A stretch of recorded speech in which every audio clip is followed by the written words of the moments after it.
লালমাইয়ে বিয়েতে গান বাজনার বদলে পবিত্র কোরআন খতম। গাজী মামুনের তথ্যচিত্র দেখুন বিস্তারিত। কুমিল্লার লালমাইয়ে একটি বিয়ের অনুষ্ঠানে গান বাজনার পরিবর্তে কোরআন খতমের আয়োজন করেছে কন্যার পরিবার।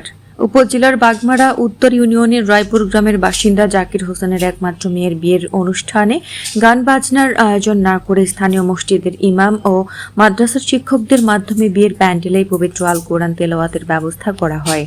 ব্যতিক্রমী কোরআন তেলাওয়াতের আয়োজক কনের চাচা এবং তোফাজ্জল হোসেন ফাউন্ডেশনের প্রতিষ্ঠাতা কুয়েত প্রবাসী কবির হোসেন বলেন, বিয়ে মূলত পারিবারিক এবং সামাজিক একটি পবিত্র বন্ধন।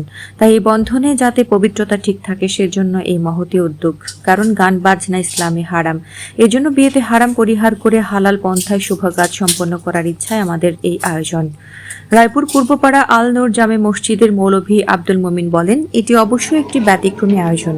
সবাই বিয়েতে গান বাজনার আয়োজন করলেও একমাত্র ভাতিজের বিয়েতে প্রবাসী কবির হোসেন এটি পরিহার করে পবিত্র কোরআন খতমের যে আয়োজন করেছেন তা নিঃসন্দেহে প্রশংসার দাবিদার।